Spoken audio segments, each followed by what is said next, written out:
are these new weight loss medications fixing a public health crisis, or are they just fueling a new wave of fat phobia? Oh, we have to ask.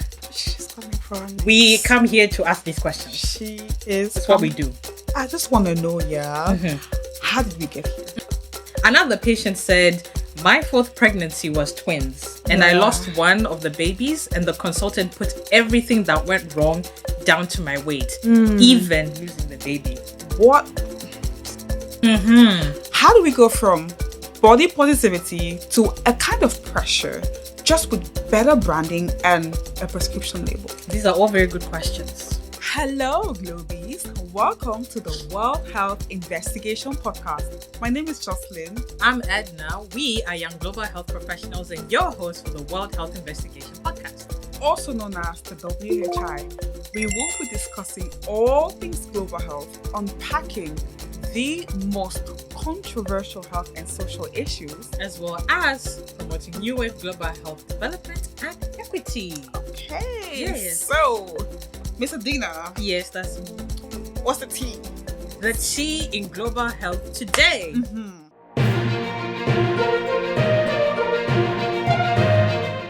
In the news this week, Kenya is officially stepping into the vaccine production game, and we are here for it.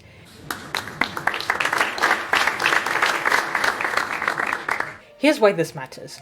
Right now, according to the World Health Organization, Africa produces less than 1% of the vaccines it actually uses, which is a little crazy when you consider that the continent carries a disproportionate share of the global infectious disease burden.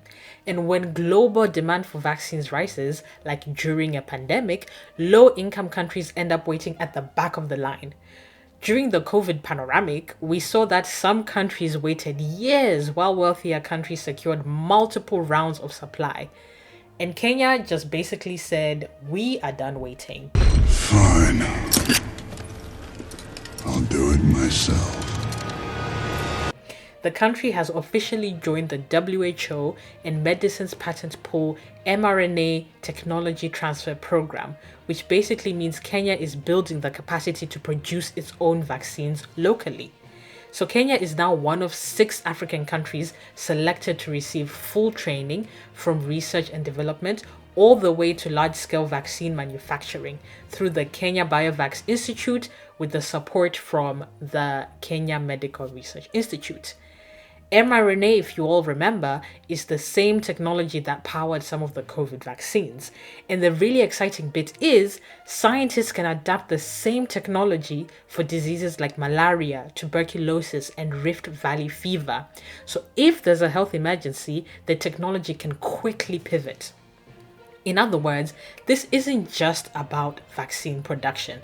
It's about health sovereignty. It could mean additional jobs, infrastructure, and regional resilience. Basically, African countries are starting to say, we are not waiting at the back of the queue anymore.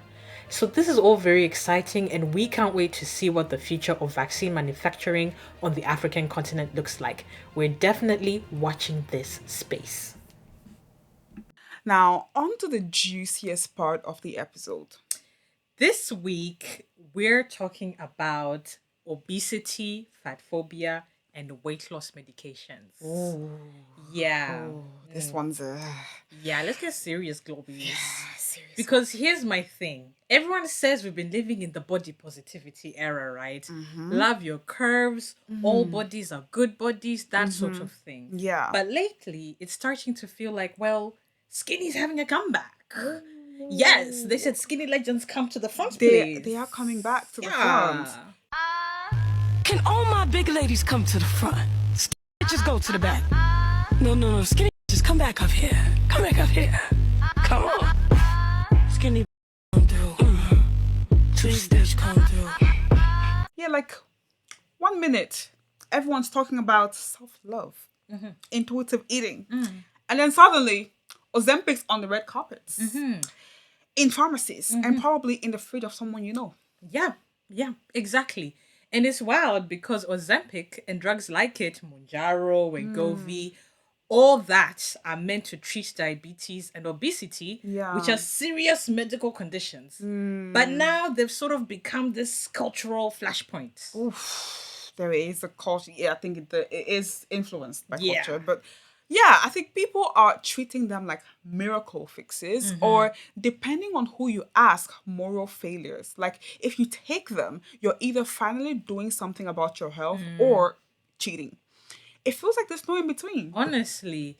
And listen, I love a good meme about having an itty bitty speck of a dust waist. Snatched. But today, we're asking the question that's been quietly simmering under all the memes and headlines. Yeah. Are these new weight loss medications fixing a public health crisis, or are they just fueling a new wave of fat phobia? Oh, We have to ask. she's coming for our next. We come here to ask these questions. She is. That's what we do.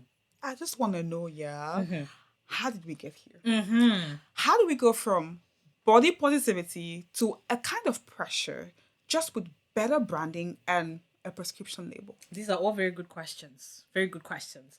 But you know what? Let's just start by setting the scene a little bit. Let's preface, okay? So, right now, the World Health Organization estimates that about 43% of adults globally are overweight and around 16% are living with obesity. That's nearly half the planet, which is kind of staggering. That is staggering. And Yeah. just to be clear, obesity isn't about laziness or lack of willpower. It's usually a mix of biology, genetics, environment, even income level, education, and whether there's an affordable grocery store nearby. Remember when we talked about food deserts? Yes. We can't just willpower your way out of a food desert. No. And obesity, as defined by the World Health Organization, is about having excess body fat that can harm your health. Yeah. It's not a moral statement whatsoever. No. Because the way we talk about obesity, is it right?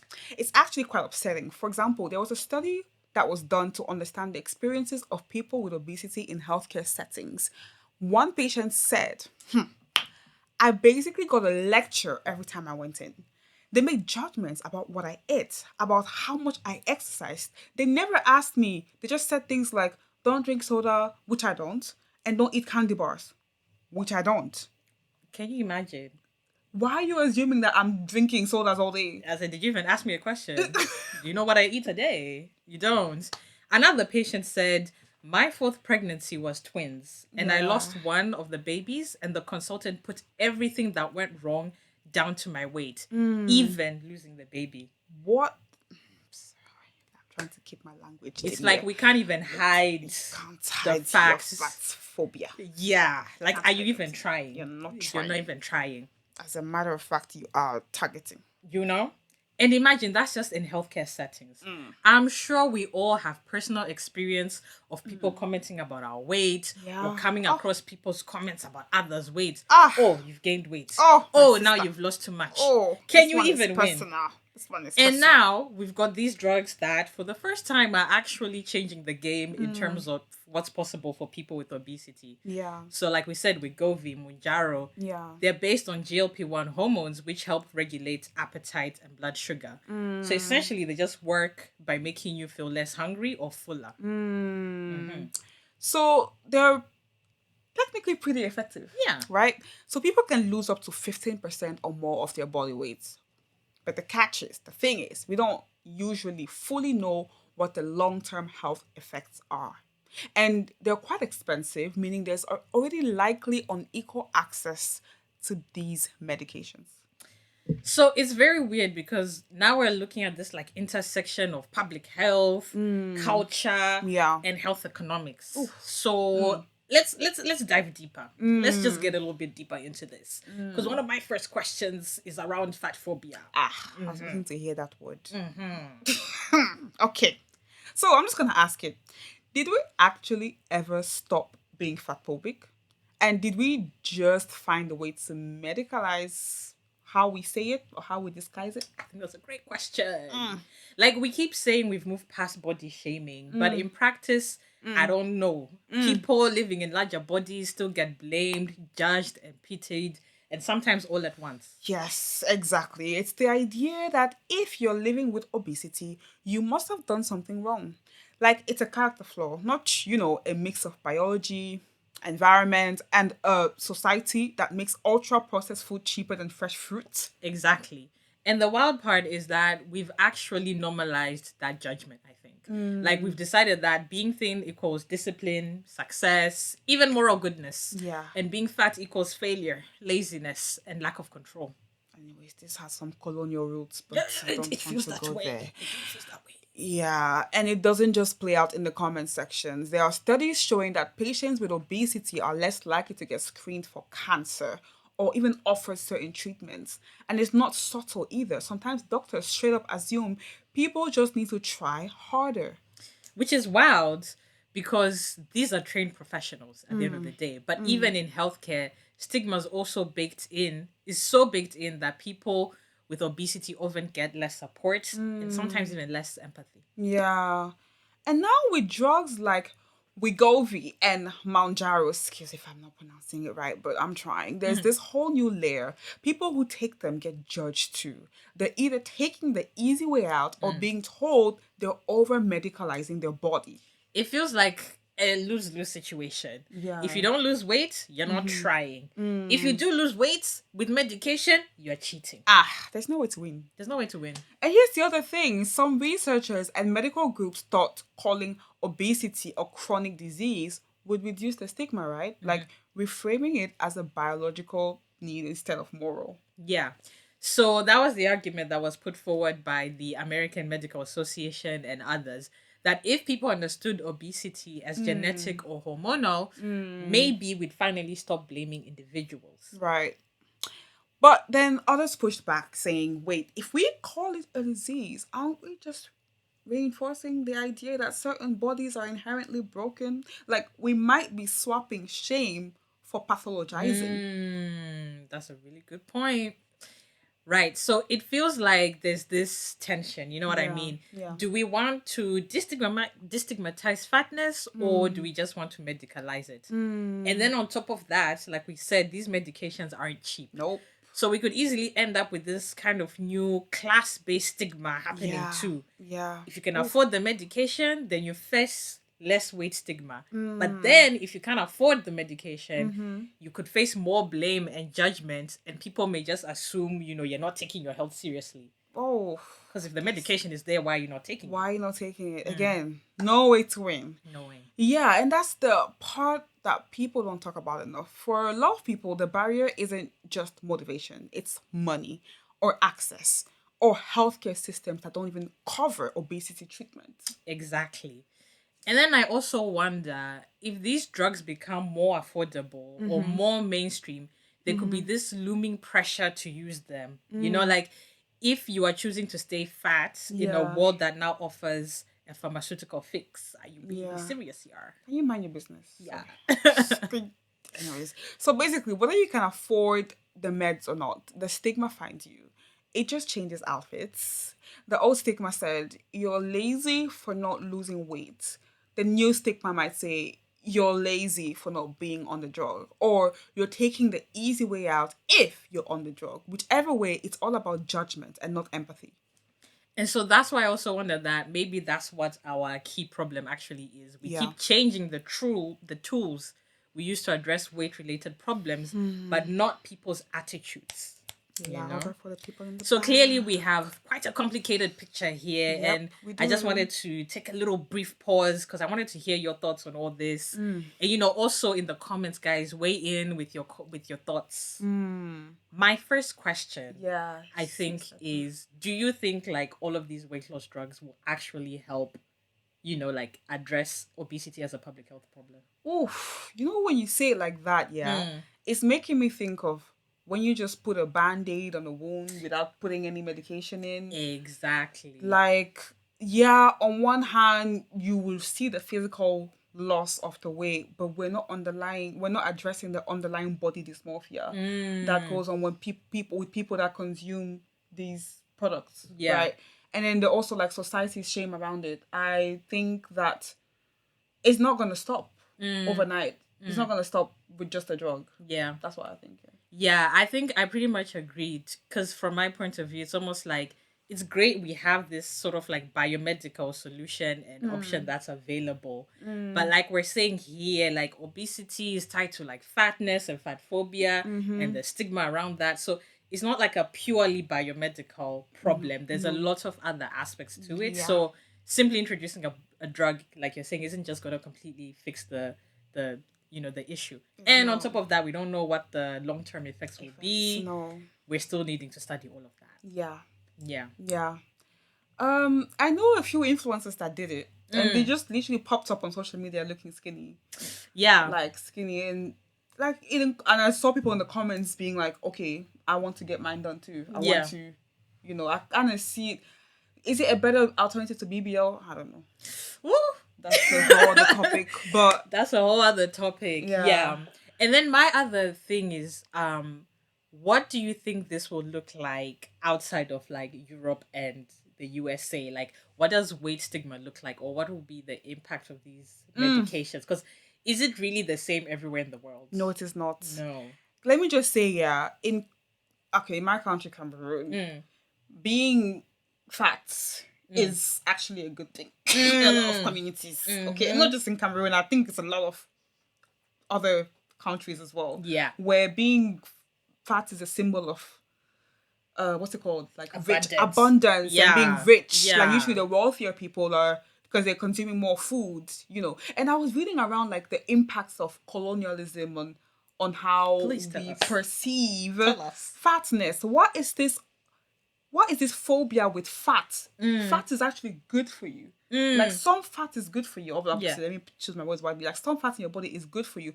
But there's this like I see in the West that there's this fear of fat. And I think even during the transatlantic slave trade, the way that like slaves were distinguished from free people was through their size sometimes. Interesting. So like the colonizer felt like, oh, for me, it takes a certain level of self-control to be able to remain with a certain weight. So if you're not eating in a particular way, then you're not rich enough. But that's a Western ideology. Yeah, because my thoughts on this as well, like I think it's like what you said, how it is in Cameroon and how people view fatness. It's probably similar in Zimbabwe. And I feel like for me, having lived like Zimbabwe, Switzerland, and then the UK, I feel like, for example, fatness in Zimbabwe, people will be very explicit. They'll tell you straight to your face, like, "Oh yeah, you look fat. You have more meat on your bones, right?" Bones, yeah. But I feel like in Europe and the West in general, it's more like implicit. Like people won't really say it to your face, but you can tell people are not really okay with like fatness.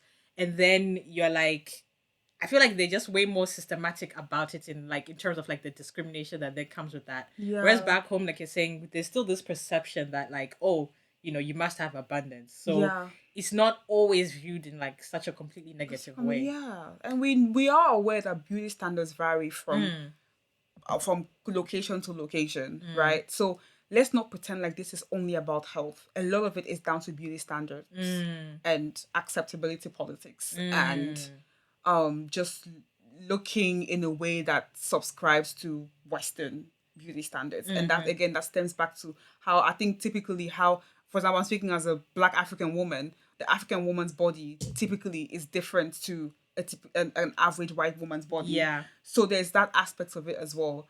And now I'm going to go into BMI, which is... That's a whole other thing now. That's a whole other thing. Yeah. But yeah, I feel like it's just a little wild how people tend to speak about like fatness. Like I remember even for me personally, I remember like when I was in high school and we're in class and this teacher was basically making the argument that, oh, if you are fat, you can't experience like happiness. I beg your pardon? They were basically saying like, even if I'm gonna give this teacher grace, their argument was essentially like, oh, if you're fat, you can never experience like the fullness of happiness in life. I guess implying that like it's only really, the skinnier That people is in life so that can problematic. truly be happy. Skinny people experience anorexia, body dysmorphia every day as well. Can we talk about that? And I don't know. I don't like that. I don't like that. Yeah. But I feel like, yeah, these types of comments, they can tend to be very, like, normalized, I feel. And you know what the crazy thing is? I think for me personally, I grew up in Cameroon. I was told I was too skinny. That's the thing. That was the thing. I was like, I was told you need more meat in your bones. So I don't. It's just ironic how this whole shift. And when I moved to Europe, it was the opposite. It was like, Yeah. oh, lose more weight, get a what do you call it, a thigh gap. Oh, the thigh gap. These were all aesthetic, but we pretend it's all on the it's health attached to it, but you can be skinny and still have diabetes, type 2 diabetes. So it's like, yes, I get it, like excess body fat, I get it. But on the other hand, it's like, can we address the underlying issue here? A lot of people, somebody can be what you call fat and still be healthy. Yeah. I've seen that before. Definitely. Studies, yeah. And I feel like just one more thought before we go. I think my other issue is also like I think there's people out there, especially when they're fat phobic, they almost use this whole obesity and weight thing as a way to like justify their hatred of like fat people. Fat people. Like kind of yeah. being like, oh, I remember someone on TikTok at one point was like, oh, they do Pilates and they're like, oh, if you're like a fat person, you shouldn't be doing Pilates. I beg your pardon. And again, it's this thing of like, now you say, oh, you should do something about your weight. Then someone comes to do like a healthy activity and you say, no, but you are not allowed here. Like, this is only for like people with a certain aesthetic. That makes me wonder, like, is it really about somebody's health or are you just more so like all about the aesthetic of like how someone looks? It's a lot to do with the aesthetics. Let's be real. Yeah. And I think also, I'll be real, even with doctors, I'm so sorry to say, but the way you address your patients, just because the patient is coming in with a health condition, automatically, what's your BMI? Automatically, what's your... you lose weight. Sometimes it's down to other issues as well. So as healthcare professionals, we also have a duty in minding our language and how we address these issues, because then the rest of the population follows. Yeah, absolutely. So, okay, after everything we've talked about, what now? Like, how do we actually challenge the stuff? The weight bias, the stigma, the quiet shame that sneaks into how we talk about health. Yeah, because it's easy to say be kind or love your body, but that doesn't change the fact that doctors still assume overweight patients don't follow instructions, or that most gyms still feel like they're designed for slimmer people. So maybe the first step is to stop pretending that weight stigma is a personal problem, because it's actually a whole public health issue. Yes. It impacts access to care, delays diagnosis, and literally drives people away from the healthcare system. Preach, ma'am. And if you're a clinician, that means checking your own biases. Seriously, check it. Like, ask yourself, would I say the same thing to this patient if they were slim? And maybe stop using willpower like it's a medical term. It's not there. It's not a thing. You all just said it. You just keep saying it. And if you're building policy or programs, maybe rethink obesity prevention and what that actually means. It can't just be about abs, surgeries, and pills. It's also about food access. It's about safe spaces for physical activity, decent mental health care. It's education that doesn't shame people for existing in bigger bodies. And it's literacy. Health literacy, like being able to actually read a nutrition label or understand what's in your medication, or know that your health isn't defined by a single number on a scale. No, it is not. For public health, there's this movement called Health at Every Size. And this movement basically says, stop making weight the center of the universe. Yeah. Focus on behaviors that actually make people feel and function better, like eating foods that nourish you, moving in ways that feel good, and not spiraling into shame when you don't fit some arbitrary ideal. Yes. And honestly, we need more of that mindset on social media as well. I mean, like, feeds are chaotic mess of wellness advice, diet hacks, and Ozempic before and afters. What if public health campaigns took up that space with messages that actually support mental health and self-acceptance instead of feeding in insecurities? I think that could be life-changing. It could be life-changing. And for all of us individuals, listeners, whoever's hearing this, maybe the hardest thing to unlearn is how we think about health altogether. Yeah. Stop using healthy as a synonym for thin. Stop moralizing food. Stop assuming that's how someone looks tells you how they live. Oh, please, we're tired. Yes, and anytime you catch that little voice in your head, that one that judges someone else's body or your own body, yes, your own body, call it out. And call it out can just be as simple as asking yourself or someone, what makes you say that? At the end of the day, fat phobia isn't just about body size. It's about who we think deserves dignity, empathy, and good health care. And if that's conditional, then maybe it's not health we're talking about here, it's hierarchy. So the real weight loss goal here isn't kilograms or pounds. It's dropping the judgment, dropping the bias, and dropping the myths we've been carrying for decades. Absolutely. And it's gonna take everyone, the doctors, the policymakers, the media, and all of us to make that shift stick. Yes, that's a rhyme. Oh yeah. Make that shift stick. Make that shift stick. Hey, make that shift stick. Make that shift stick. Make that shift stick. Make that shift stick. Make that shift stick. I'm hooked, guys. So Globies, that's the tea on obesity and fat phobia. Thanks for listening. Remember to like, share, subscribe, please, because it's really helping us grow as a channel. Yes.